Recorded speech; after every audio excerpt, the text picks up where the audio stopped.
Welcome to the Swirl Suite, everybody. So this episode, I'm going to be very vulnerable at this moment. This episode is why I started podcasting. This episode is why I started podcasting for us. And when I say for us, I mean us as Black people, us as the wine community, us as minorities in the wine community. We are layered, we are brilliant, we are flirty, we're funny, we're all of these things. And this episode encapsulates all of that. Our special guest is Brenae Royal. She is a wine grower. She's not just a wine grower. She is a brilliant Black woman who is a wine grower. She started farming when she was a kid. She grew up a farmer. She was in the Future Farmers of America at the age of 17. She started drinking wine in college and, was trying to figure out what she wanted to do next. Eventually, she landed on crops and horticulture science. This led to her internship at her very first vineyard, and she has been growing grapes ever since. This is Brenae's third time on the Swirl Suite, and you will see why. Every time she comes with something stronger, and she comes bigger and badder, and it's amazing to watch her. If you haven't already, please subscribe to the Swirl Suite wherever you listen to your podcast. Leave us 5 stars, comment, and share that you're listening to this episode. Enjoy. Cheers.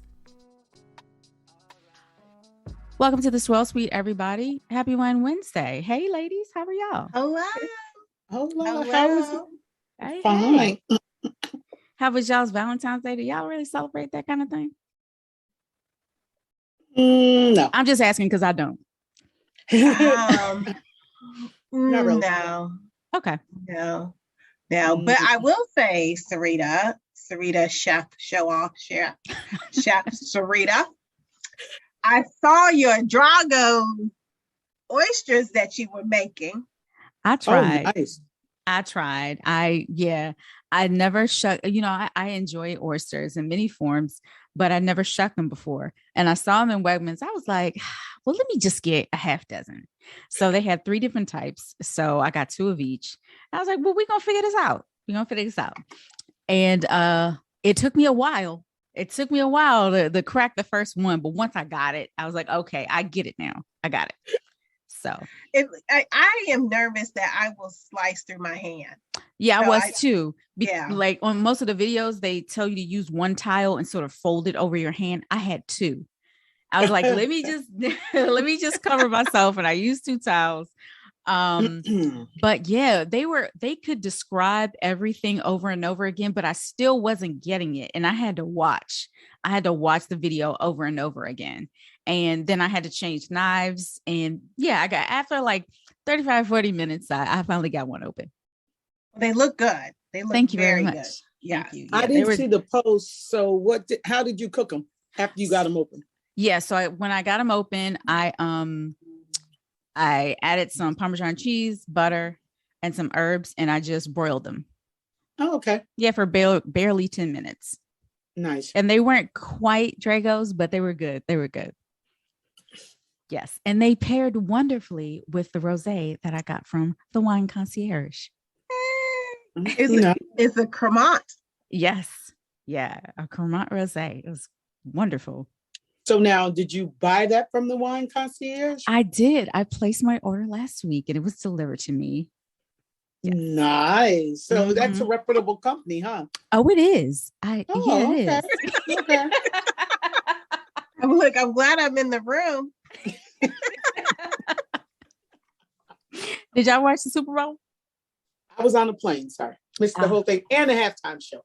Salty. Oh, you would have loved the halftime show. I know you've seen coverage. Oh, I've been trying to find snippets on Facebook. I'm gonna have to go to YouTube because I love me some Snoop and Dr. Dre. So I gotta find it. Glennis, when Mary started dancing, all I could think of is you and doing her classic moves.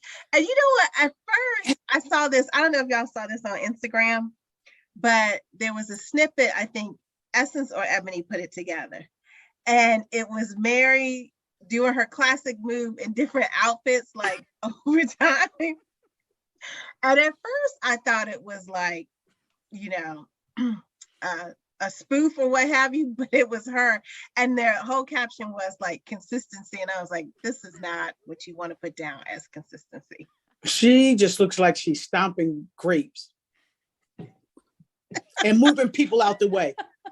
Horrific. She can, girl, stop it. Stand there and twerk or something. Just, Anyway. Oh my God, but I enjoyed the halftime show. I stumbled upon this article and it said that people were tweeting and posting the menu for cocktails and beer at the Super Bowl. Y'all won't believe the prices. So guess how much one beer costs? Regular size beer. 15. Brand. 25. 15. Close. $19. Mm-hmm. $19. Yeah. Wow. Isn't that crazy? It's such a cash cow. I remember my dad used to be a Redskins season ticket holder. Mm-hmm. I couldn't remember the current name. And Commanders. The Commanders. He used to be a season ticket holder, and he had this little portable bar where he would put his whiskey and his chaser and everything in his little carrying case. It was like a little carrying case that he had. And he could bring that in? He could bring it in. Is when it was that in was back in RFK the Stadium. day. Yeah. Mm. And he would, and my mom would make him fried sandwiches. And he would wrap up his sandwiches, and it was when they were at RFK. Those were the good old days. Yeah, things have changed. Right. Yes. So we have a special guest today, and we are not going to keep her long because she is a busy woman. Welcome back to the Swirl Suite, Brenae. Hi, ladies. Hello, beautiful. How are you? You are moving and shaking out there on the West Coast. I'm trying.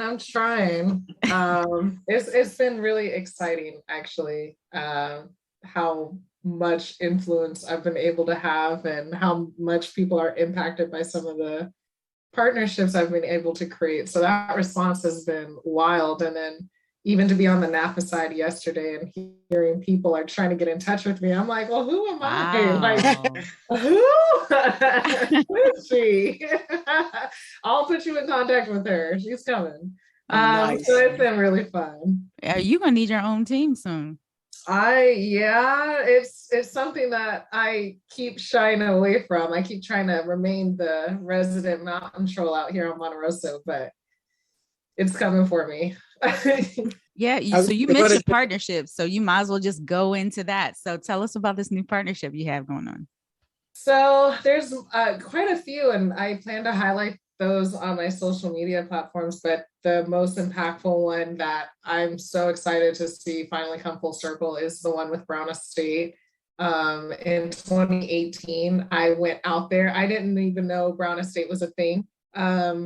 And had a bunch of friends invite me out. We went out to the caves, and my mind was blown by the entire story. And for me, I think I was 28, or not yet 28 at the time, and I hadn't really seen other Black people, let alone you have this prominent Black family that's making wine for everybody and not leaning on the fact that they are Black owned. Like, they are making some of the best Zinfandels in California, and they really leaned on the quality of what they were producing and how they were farming it. And that, to me, hits home for me because I don't have young Black female on my resume. Like, I'll let my work speak for me. So the fact that, you know, that was kind of what they leaned on and what their foundation was built on was very inspiring to me. And then to have David Brown waltz in, and by this time we're all turned. Sean, who was previously their hospitality manager, was pouring us everything. Like, you would think we were all family members. And so I was just roped in and was like, I need to get my fruit in here. And so for the next couple of years, I would call David, but I didn't have what he wanted for sale at the time. And then finally, 2020, I called him again. I said, hey man, is this a year? And sure enough, he said, you know, we've got this other wine that we're now starting to do that's not from the estate. We want you to be next. And he came out to the ranch, and when I knew that was a thing in that contract, like the ink was still dry, I was like, yes, people are not ready for this. So certainly when it was announced, last week, 2 weeks ago now, I expected no less because of the position I've been able to build on such a, famed ranch like Monte Rosso, and then just the legacy that Brenae State continues to build. To bring that together is just so special to me. And the wine is amazing. It's completely sold out. So like, you got to know somebody who knows somebody. But it's well, since we know you, yeah. I'm the one that does the shameless plugs for the good taste. Since we know you, Sarita has all our addresses. You don't have to go through too many people to get it to us. I got the plug. I know somebody. Okay, we don't pressure you. We don't pressure you too much. Well, Sarita won't. I will. I am not mad at that. So what's it like in the vines right now? Like, so what are you doing now? So I'm experiencing a lot of bud breaks. So this is abnormally early. It is. It's hard to ignore global warming at this point when I have clusters in February. Wow. So I spent a lot of my time, when I found it back on January 24th, that was the first time in probably 4 or 5 years that I've had to scrap my 2-week plan. I'm always planned like two weeks out, and to see the vineyard further along than what was going on in my mind, I was like, oh, well, none of this is relevant anymore. So, for me, like, I'm not afraid to throw away my plans. There's always something that kind of throws you for a loop.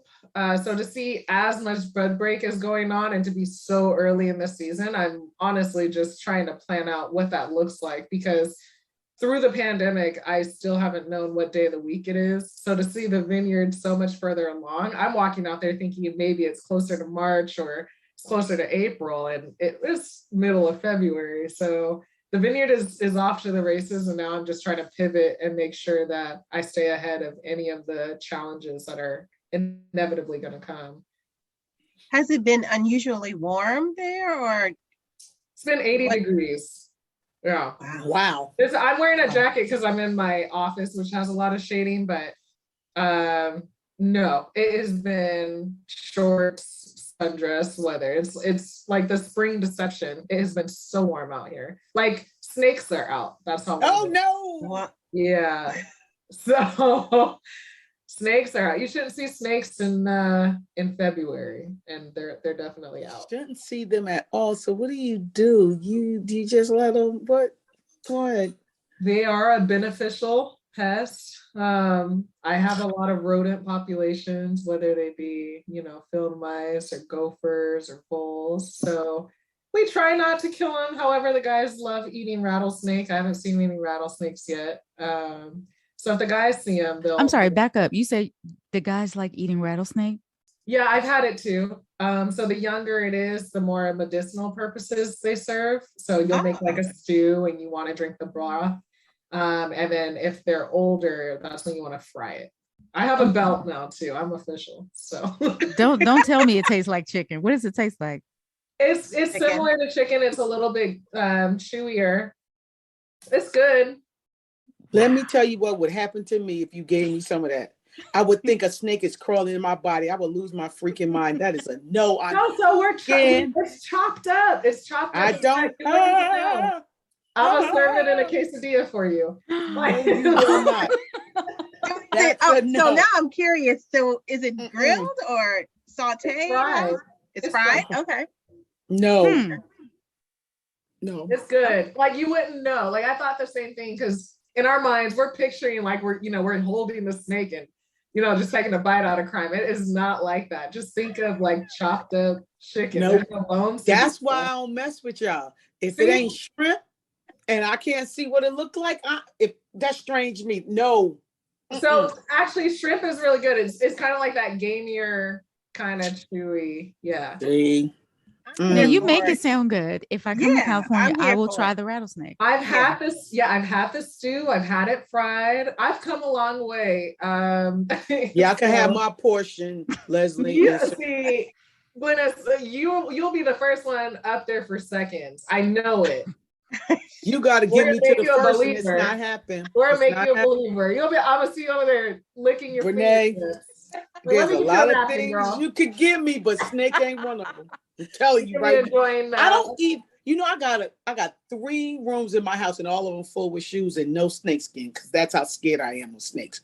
I have a degree in environmental science. I was a pharmacy major at first, and we had to take zoology and herpetology. I was about to rip every page out the book, and my mother had to put sticky tabs all over it. And I told the guy in lab, "You got to give me something else to dissect, because I ain't dissecting a snake." I am viscerally, just talking about it is making me itch.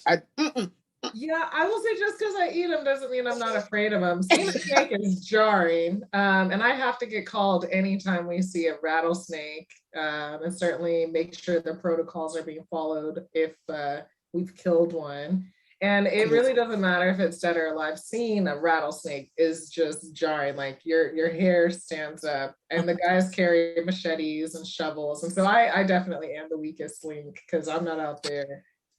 I'm not wrangling snakes, but I do have to get called. And I think half the time the guys enjoy killing them because they know they got to call me. And then I'm standing like 50 feet away, like, where is it? Like, y'all bury it? Y'all buried it? Yeah, see? Todo está bien? Okay, yeah, I'm out. So, yeah, it doesn't change the fear factor with it, but, you know, being out here, I mean, we're on a mountaintop. I'm at 1,300 feet elevation. You see some stuff. I don't know if you guys saw what else do you see? So I don't know if you guys saw my stories last year, but I was in here, I wasn't paying attention, and I was trying to wash my coffee mug, and in my peripheral, I saw something jumping, and it turned out to be a tarantula, and I almost lost life. So then I just, for the rest of the week, the guys would see me just walking around taking all my meetings on my phone, because I was like, I can't be in there. So I'd always heard of of tarantulas out here. I hadn't seen one until last year. And then a week later, you know, confirmed that the tarantula is gone. And we didn't kill the tarantula because I can only imagine what the tarantula has been eating, which I don't want to see.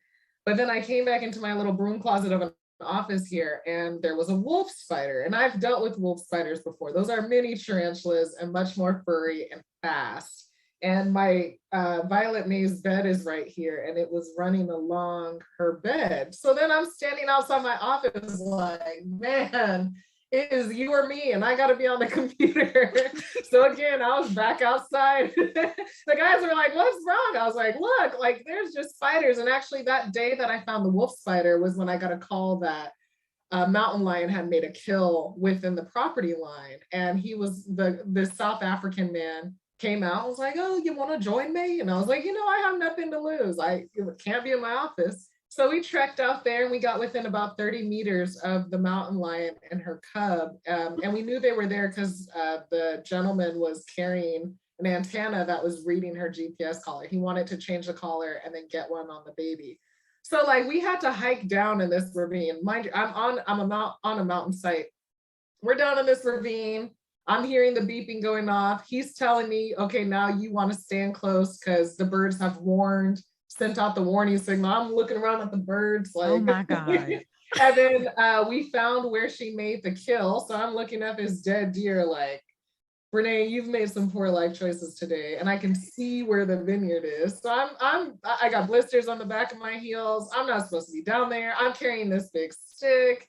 He's down there just fascinated. And we can see the trail of where she killed the deer and where the grass was flattened and where the hair was. And he's telling me this, and he is just ecstatic. And I'm standing there like, look, my guy, I am not supposed to go out this way. Like, I actually have a meeting at 2:00 that I need to be at. Like, I wasn't supposed to be down here. There's a spider in my office. It's Wednesday. I got work tomorrow. I got a life to live. So then we had to hike all the way back up, and we had to hop a fence to get back over. And he looks back at me and he's like, man, he's like, you know, usually the women don't want to do this. And I was like, Well, this is my I first really and want last to time. Like, this is straight out of the Lion King. I'm supposed to be on this side of the fence. But we have wildlife all the time. I just ran into an injured jackrabbit. I think one of my team members interrupted dinner. So we run into a lot of wildlife. We've had a bear. We've had a couple bear sightings, rattlesnakes, coyotes, skunks, bobcats, foxes, turkeys. All I know is one time in your stories you posted there was a bat in your house. Yeah, I didn't even post the second time it happened. The second time it happened, it was a bigger bat. But I was in my room waiting. I was watching Squid Game, and it was during harvest.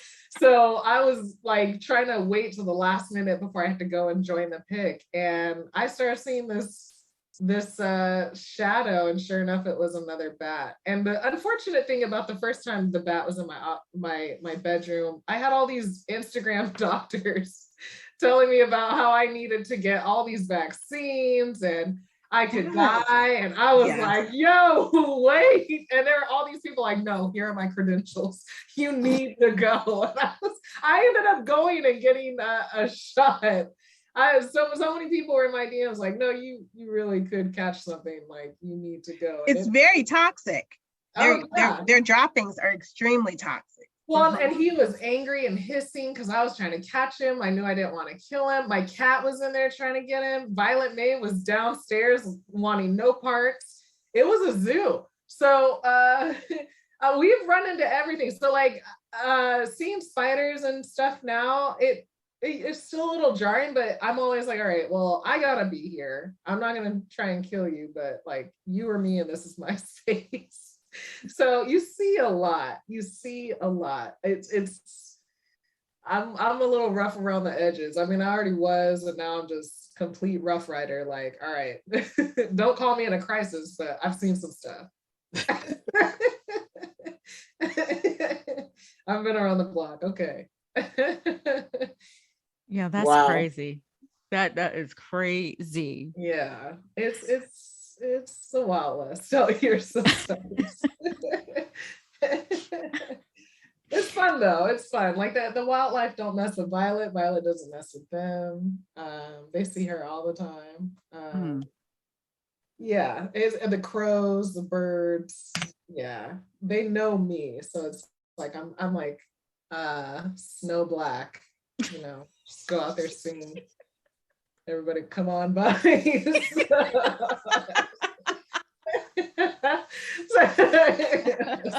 Come around, animals. We have a vineyard to manage. We farming for wine. Wow. So when is the next time you have to like take action in the vines? Do you have to do anything right now? Yeah, so we're finishing pruning. We're going to wrap up all the young vines. Typically with pruning, we stagger it based on age of vines, depending on what kind of disease pressure there is. But because it's so warm and the vines are growing, we're going to prune it and figure that out.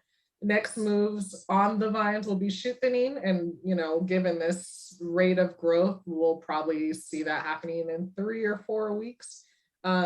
But right now it is going to be turning to weed control. So as I start to transition the vineyard to go organic, we're utilizing more mechanical implements. So a lot of the team is going to be out there with a machine I'm actually just starting to show called the Polant Cultivion, which is just a battery operated hoe.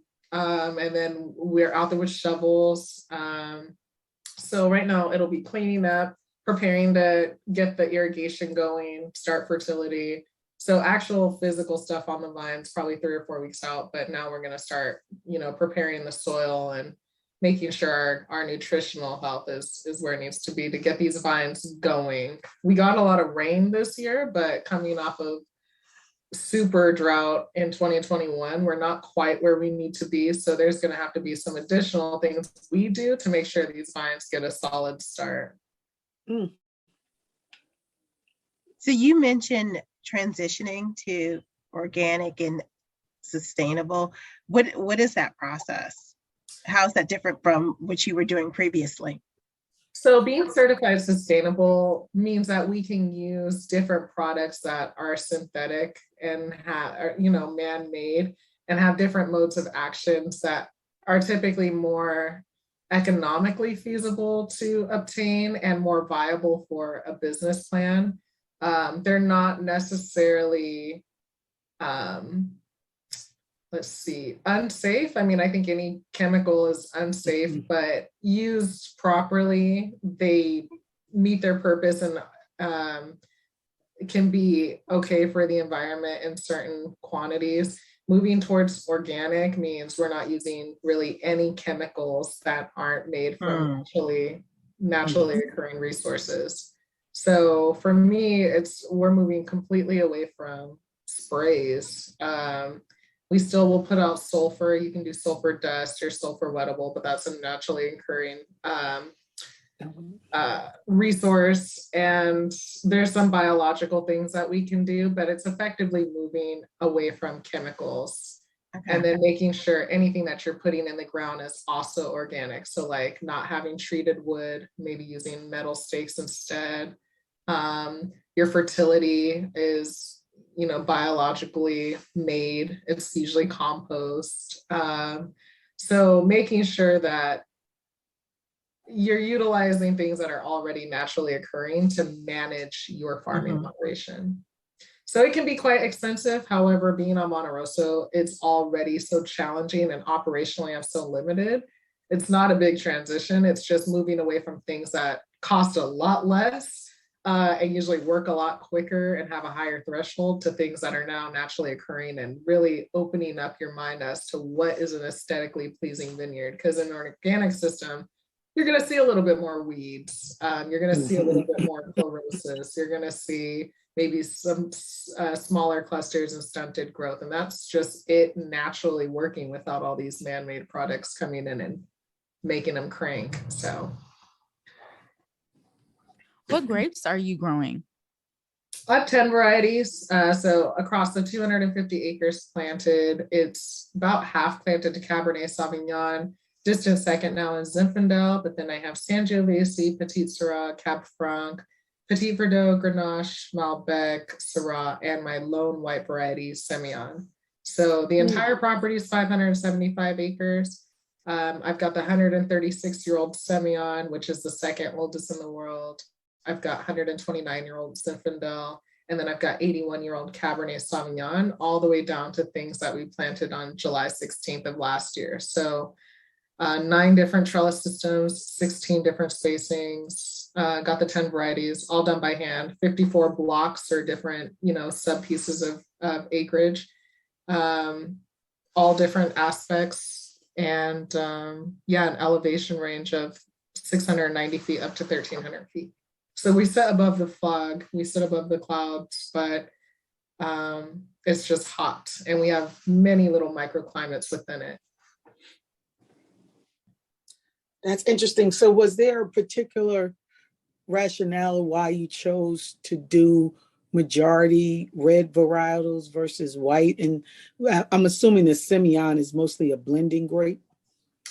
The vineyard's 136 years old, and they started transitioning to mostly reds at the end of the 70s and the 80s. And it's just because Cab does super, super well out here. We're a region 2 vineyard. So, and being southwest facing, we get a lot of sun. So you're just hot. And red varieties up here in this volcanic soil do super, super well. That old Semillon is a mainstay of when it was established back in 1886. And actually, people make standalone Semillons from it. It's not your typical Semillon. Oh, nice. It's actually got some depth to it. It's a lot of citrus, lots of minerality. It's a heavy Semillon that has a ton of ageability, and that's on head tray vines, totally dry farmed. It's a special Semillon. So we'll keep that for a while. It's interplanted with some different varieties, primarily Palomino, but that's kind of the same case with our super old Zinfandel. There's a lot of Alicante Boucher, Grand Noir. You can find Muscat, Mission. If you look, you'll find them. So with a vineyard this old, you can go out there and see some things. But yeah, the red variety transition really happened late 70s, and it's just because you really don't have to work too hard across cab out here. And the other blending grapes are exactly that and are complementary to the cab programs that we have coming off the ranch. Nice. I love Semillon. That's Yeah, like me too. I absolutely It love is hard to find. I do showcase those on my page as well. Typically those people are sold out pretty quick, but it's a special Semillon if you can get your hands on it. Well, we know people. I was just gonna say, I'll sit here like, oh man, Brenae, shut up. I don't have any. I only get 2 bottles. I gotta share that with people at work. What grape would you say is the most challenging for you? I would say Zinfandel. Really? I got Zinfandel. Yeah, because Zinfandel, even on a uniform trellis system, can be very variable from vine to vine and cluster to cluster. And you guys have seen the pictures of how gnarly some of the vines are. So like you already have a variable grape that's going to have different levels of maturation, and whether it has shot berries, raisins, or full berries. Now you have positions that are 6 feet in the air, 2 inches off the ground, everything in between. So trying to get balance within the wine style that you're going after, but also just the maturation and making sure that the vine health is there. You have all these different things that just conflict against each other. And heaven forbid Mother Nature isn't playing on your side, whether it's too wet and you open yourself up to botrytis, or it's too hot and now you're getting a bunch of desiccation, and now you've got this, raisined cluster sitting there. So I will say it's the most challenging because of all of that inherent complexity. And then also the fact that a lot of our Zinfandel is dry farmed. So I don't have a lot of flexibility on timing. Like that's not a vine that I can sacrifice on because it's already working super hard. Oh, and by the way, it's over 100 years old. So not only am I not getting a lot of fruit, but I got to curate what I do get. And I got to make sure that not only does the fruit get ripe, but that I don't stress this vine out so much that it doesn't come back the next year.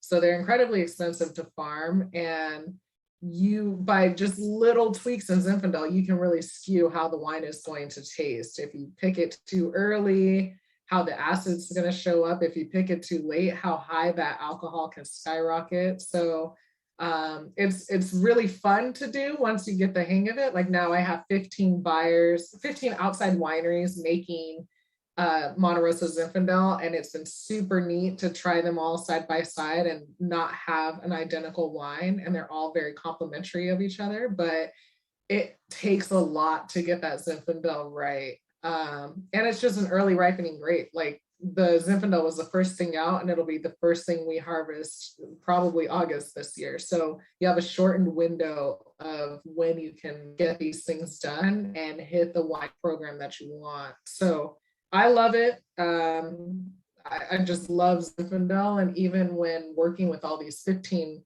Zinfandel producers, like when vetting them, I was going and tasting in their portfolio. And I was like, all right, is this something that we can mimic on the ranch without losing what the ranch gives off and like what it imparts in the wine, but also gives these winemakers the ability to put their own spin on it. So again, we're not having 15 Monte Rosso wines that taste exactly the same. And when you guys see these things released, there's some people releasing a 14.4 alcohol Monte Rosso, which I've never seen before, but it's a beautiful wine. And then we've got a lot of people at 14.8 to 15.2. And then we got the people at 16%, and they're all just beautiful wines. Like the Brown Estate one is a sleeper. When I first had that wine, I was like, oh my gosh, like this is going to creep up on people. This is one of those bottles of wine, like, you'll clear through it like you're on, early pandemic Zoom meeting with your friends and not realize you just made it through that bottle, and it's going to catch up with you. I think it's 15.3, and it will catch you, but it's a sleeper. The tannins are balanced. So it's not hot. You can't feel it. Very fruit forward. I know. I need to stop talking about it. It's such a beautiful wine. And the other two people, Limerick Lane and Turley, wines, who were in the same blocks as Brown Estate, I tasted those 3 wines. within a day of each other, and they're from the same blocks and completely different wines, but they do still impart what each of those blocks give. So for me, tasting it and knowing the blocks, I'm like, oh yeah, I can totally tell you we're here. This is what we were wanting to do. And ultimately their Monte Rosso wines are complementary to the rest of their portfolio. So there's a lot that goes into why I make the decisions to partner with people. It's not just this personal thing, but ultimately just wanting it to be a mutually beneficial partnership because Monte Rosso wines are so distinct. So I kind of moved away, but Zinfandel. No, that's very interesting. So I want to make sure I understood. So Turley, okay. I want to make sure I understand how this Turley partnership is working. Explain it. I'm selling fruit off of Monte Rosso. You're selling fruit off. And I have people in mind that I'm like, I kind of want to work with them, or people will approach me and I will go and taste through their portfolio, understand what their business models are, look at their price points, because there's always imparting cost and the price is definitely up out here. So making sure all of those things work for us. And then I'll have them come visit the vineyard. We'll talk about a couple sites that I think make sense given their profile, because you never want to blow up, your consumer base with a wine that is completely contradictory to what your profile is. You always want to pay homage to like any of your vineyard designates, but you don't want them to shock the system. So after seeing this portfolio would be a great fit, like Monte Rosso would fit right in, have them come out to the ranch. And then when they say, okay, this could actually work, we'll negotiate a price, I'll draw up a contract, and then we'll go through the rest of the year talking about the farming of the block to make sure that it is matching, the goals intended. And so, those partnerships that I call out are going to be people who utilize not Moon Mountain District, but Monte Rosso Vineyard on the bottle. But it's very much a collaborative kind of thing where I'm like, this could work for us. Let me bring you out to the ranch and see if this farming and my business plan works for you, just so we make sure that we can get along. Because I know the farming's good, and I know you're going to make a good wine, but do you and I get along? Right. Well, I will definitely be looking for Monte Rosso on the Turley, in the Turley portfolio. It's coming. I need to get a hold of him. It's coming. I'm very excited about Turley as well. So as watchers, how do we keep up with where your fruit is going? So how do we stay in tune with what your partnerships are? Instagram. I keep them pretty close to the chest. I don't have NDAs anywhere, but I keep them pretty close to the chest because there is a long process even after harvest. So even though I give you a trademark early on, doesn't mean you can use it until I've evaluated your wine and said, all right, you're not releasing a flawed wine. Because, anything can go wrong. We've experienced fires and we've experienced, mistakes in the winery. So while I have full confidence in the people that we're issuing trademarks to, it's just a matter of protecting the name and making sure that, all systems were going. You're releasing a wine that everyone is proud of, and you're not in some pinch where you're releasing because of other reasons. So in an effort to protect the name, I do keep that information closer to the chest until we have label on the bottle and a release date, and then I can promote it to my audience. But that's probably the quickest way you'll know. Outstanding. Definitely looking for Turley when they send me my allotment. They'll be like, I know her. I want that one. When it says any special instructions, Glennis, you do not add my name. I'm gonna be like, who? I'm gonna get a call from the winery talking about, a lot of people said we know her. No, I wouldn't do that. I wouldn't do that. I know too many people who will. I would do it. Hey, now I just want to know which one I'm ordering when I consistently order pretty much the same Zin from them. But when I see because they do have different vineyards that they partner with. And when you mentioned it and you mentioned Turley, I was like, oh, I haven't seen it. So I'm looking forward to it is what I'm saying. Turley is the one I got to follow up on. I'm supposed to go up and taste with him pretty soon. That's the one I'm been lagging on. But Limerick Lane is coming pretty soon, which is going to be really, really good. We have a lot of people doing Zin. Bedrock, of course, Bialy. So, and a lot of new people who have yet to be announced. And that's only growing. So I've been able to build this aspect of the business to something that it's never been before. So I'm definitely pushing the goals as to who can buy what and why, and eventually we'll turn it into a lottery. So it's not so much that you can't sit with us, it's just I'm gonna keep raising the bar until somebody tells me, all right, we're good right here. But I don't think anybody's ever settled. So I'm just gonna keep pushing the bar until somebody's like, somebody get her.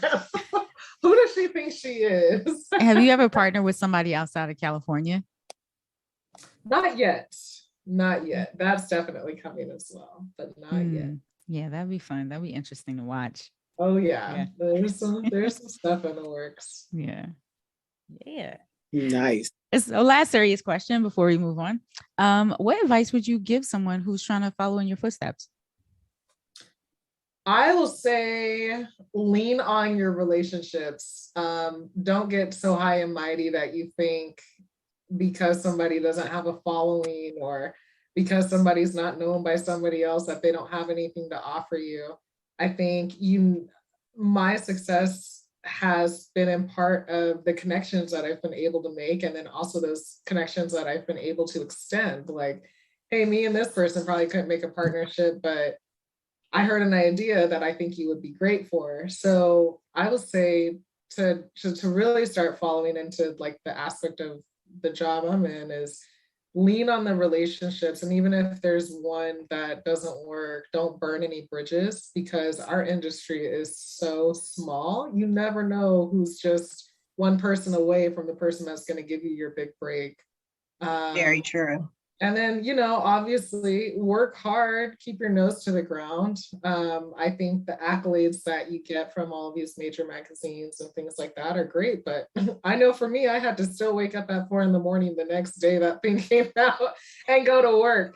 So like it opens up doors, but don't set your goals on who's going to recognize you, because your work will always speak for itself, and it will speak louder than anything you've ever got to try and prove verbally. So just stick your head to the ground, meet people, never shut down connections, and be willing to work hard and start from the bottom. I think a lot of people, especially coming off of 2020 and the big reckoning with the racial disparity in wine, people thought I just arrived, and I was like, I've been here since 2013. Like, what? People only started learning my name in 2019. Okay, that was a year ago at the time. I was like, I have been out here. I started out as an intern. I didn't just become queen bee. I had to get here. This confidence that I have in my job and in myself took 8 years to get to. Like, I once was that person screaming that I was the only, or, expressing the imposter syndrome that I've had, or assimilating so that people didn't pay any more attention to me, or trying to be smaller than I was. And now I'm like, what? Like now I have zero problem being like, run that by me again. Like, let's talk. Like, so it took 8 years to get there. So it's always interesting as I talk to, kind of this incoming class, it's like, that took years to get to. And I didn't just arrive and have this kind of access or this ability to connect people. Like, it was a lot of humility that I had to swallow. It was a lot of mentorships and a lot of tears, a lot of setbacks. I will say, even for me in 2021, that was one of the hardest years that I've ever gone through in the last 5 years. And I'm still coming off of that. But like, it's just continued growth. So don't watch, who's doing what now, because trust and believe there has been years of work, and there's a lot of stuff that you will never see on social media that goes on that allows these people to showcase these highlights, myself included. But like, my whole Instagram is a catfish, but I'm wildly, I'm very proud of what I've been able to achieve and what I'm able to share with people because of all the things that happen that people don't see. So be ready to work, be ready to not skip any steps, and your time is coming. Like, nothing's going away. When it's your time, you will shine, but stay true to what you're doing, because when Instagram, when social media goes away, and when we have those days when, it's not uploading, it's what you're doing in real life with people around you that count. Not everybody going on there to tap a like and give you some comment or some kind of engagement. Like, stay true to what you're doing in real life and the passion that you're bringing, because it'll eventually speak for itself. Well said. Great words and wisdom. Absolutely. Exactly. Well said. All right. So we have some quick, fun closeout questions. A few of these are just for you, but I think the rest of them we all can answer. First one, how long can you wear heels before you start making decisions? You know what? If I have heels on, I'm in the process of making decisions. I love the song by Crime Mob, Stilettos, Pumps in the club. I do. I've got stilettos and I've got boots, so I just stay ready. But if I'm wearing them, decisions are being made because we don't have that much time to waste. Same. It just depends. Depends on the mood. It depends on the outfit. Ooh, not mad at that. Because I can still wear heels with no problem. Mm-hmm. So, and it depends. The heel is a totally, what's the term? It depends, because you can have a platform that's a heel that you can wear all day. You can have a wedge that's a heel that you can wear all day. So it just depends on it. You see what I'm saying? So it just depends on the event. Right. Mm-hmm. Sometimes wine events will set you up, sort of like me and Leslie were set up in December, where there was no seating. We were invited to an event and it said tasting, but you just assume you're going to be able to sit down. But no, this was a walk around tasting. 2 hours. Marble floors. Oh, my feet that's were hard. killing me. My feet were killing me. And I had a very high heel on, but I wasn't prepared for that. So, yeah. You can get caught pretty quick. Yes. I don't know why you wouldn't have chairs at a drinking event though, because they were like tabletops. Exactly. It was very small. It was very classy, very cute. It was around Christmas time, so it was Christmas lights and a tree, but it was just tabletops, and they had moved the chairs like in another room, so you couldn't. And they blocked it. Yeah, so you couldn't even get to them. Yeah, well, they were waiting for somebody. Like, who thought that? Oh, they don't need to sit down. Right. It was a man probably who don't wear it. Was a trap. No. What that was. Yeah. Okay, next question. Chocolate covered fruit, nuts, bacon, or pretzels? Chocolate covered bacon with Monte Rosso Cab. It will change your life. Milk chocolate, and fry the bacon to perfection. Melt it on there, and it'll change your life. That was one of our pairings in the tasting room. And you guys, have you guys been to Lewis and Martini? I haven't. Okay. So I probably shouldn't say this on here, but like I can take it out. Go ahead. Well, no, we can keep it in. But there's this guy Quinn. He's I think he's like 6'3", but he looks like Barack Obama. And I remember I was posting it. I know I was posting a group. And he came over and he goes, Brenae, I want you to try this. And I was like, Quinn, look, the way this is set up, like, it just, I was like, Quinn, give me 6 feet. It was so good. So I'm forever changed. And he was just sitting off to the side, like, I know I got you. I was like, you did. Like, where are we at? We're at work, Quinn. It was so good. It completely changed my life. But yeah, so chocolate covered bacon. I like it. Pretzels. Now, if you could wrap the bacon around the chocolate covered pretzels, then that would be. That sounds like money. Yeah. I'll put that in Quinn's ear. Like, thank you. Pretzels. I would have to agree, but I love white chocolate on pretzels. Yes. Yep, agreed. They're all together one of my favorite chocolate covered food. So I would say white chocolate covered pretzel. And the whole bacon, that sounds marvelous. Because you would have to make the bacon crispy.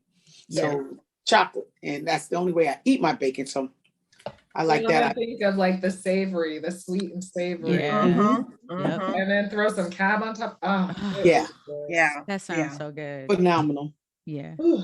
I forgot to add this one, but at the Amish markets here, they sell chocolate covered potato chips. So they just like dip a huge like ruffle potato chip and they just dip half of it. And then they, set it off to the side. That's bomb. That's very good. But I'm chocolate covered nuts, any type, almonds, nuts, any kind. Foot or neck massage? Neck. Yeah. I hold a lot of stress up here in my shoulders. So why can't we have both? I was thinking the same choice. Right. Why can't I do? You started being work your way down. Right. You got two hands all the time, Brenae. Calling a colleague, one on the foot, one on the neck. Get to it. I'm sorry.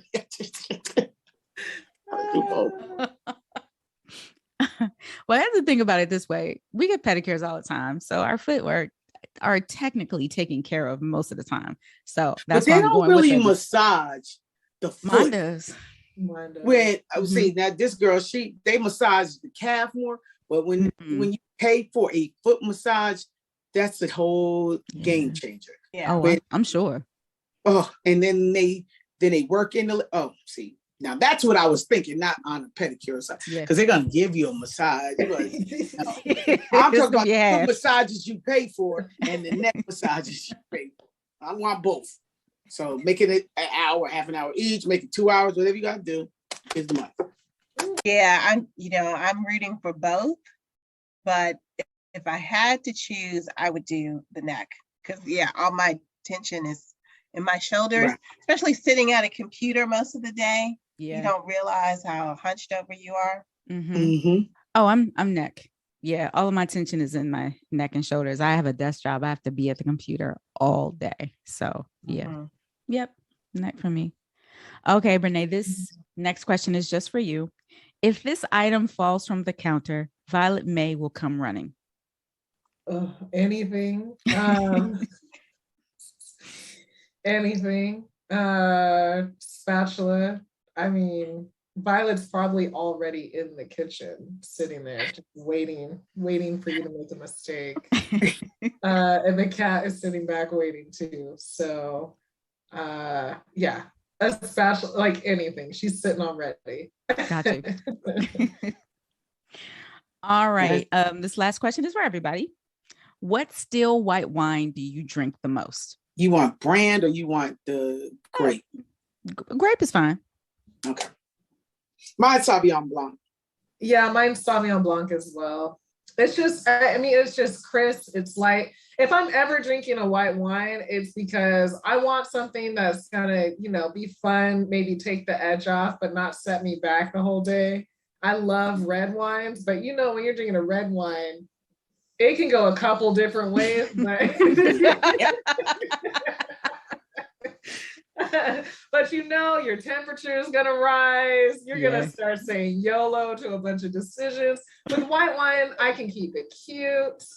I can probably have one glass and be good. With red wine, it's a situation. So Sauvignon Blanc keeps it cute, keeps it crisp. Even bubbles, you can do bubbles, but I think I prefer Sauvignon Blanc. I can throw some strawberries in there, some raspberries. You can get wild with some white wine.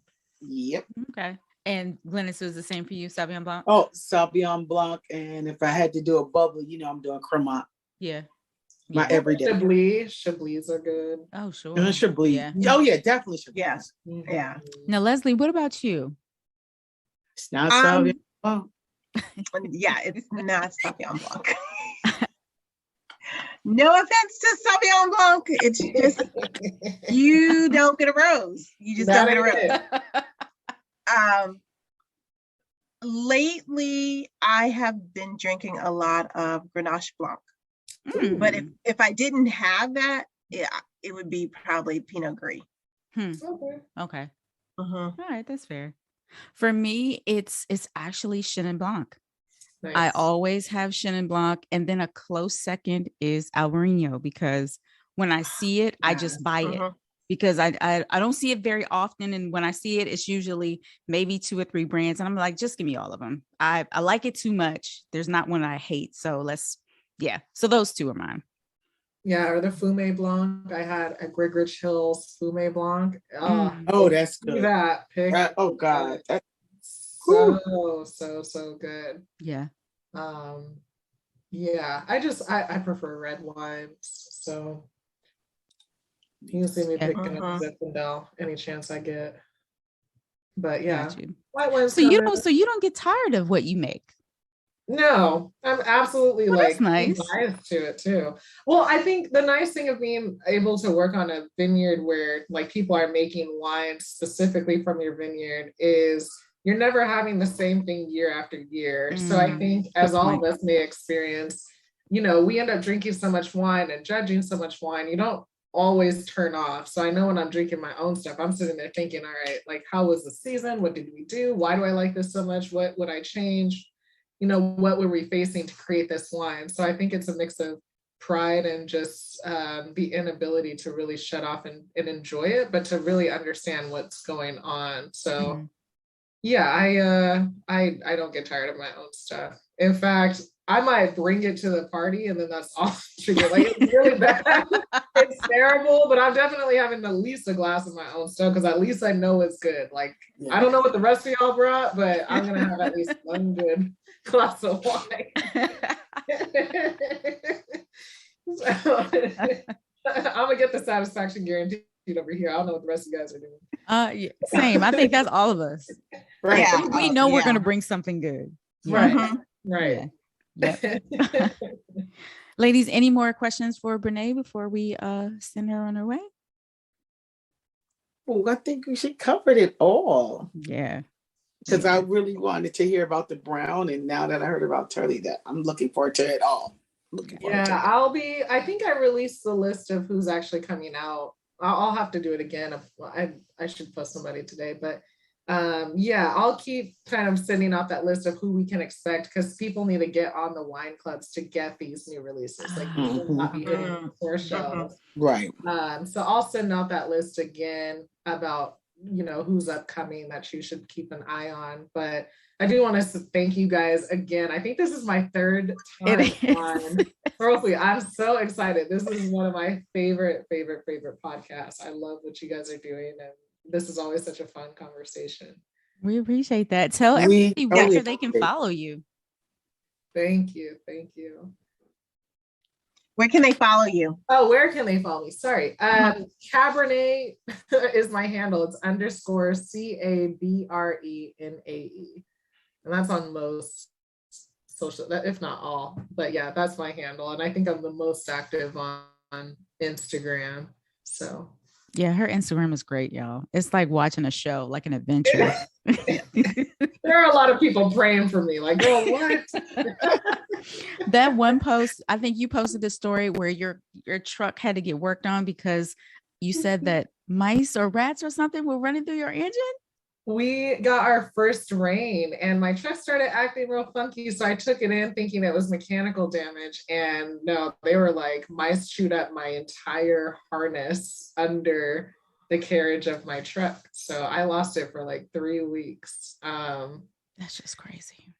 So people just don't experience that. They're like, what? And I'm like, yeah, I just, mice. And that's just like not a common thing. So people don't understand it. Like my house is in the middle of a vineyard. So it is very much country living. It's an old Victorian. It's like 6,400 square feet. Like it's a big house, but you deal with the wildlife and you deal with the fact that mice are here. And how do you have skunks? So like the house is also raised. And so when we get bad weather or like when it's in a true winter, Bobcats will chase skunks under my house, and then the skunks will spray. So it's not uncommon throughout the year for like me to wake up because my house got sprayed because the bobcats are eating the skunks, and you can hear them running around outside, or even like one of the coyote dens is just on the backside, so you can hear when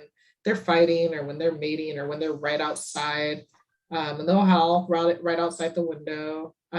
So yeah, people who are here and have never heard a coyote scream, it sounds like a woman screaming bloody murder. It's very scary if you've never heard it before. So wow.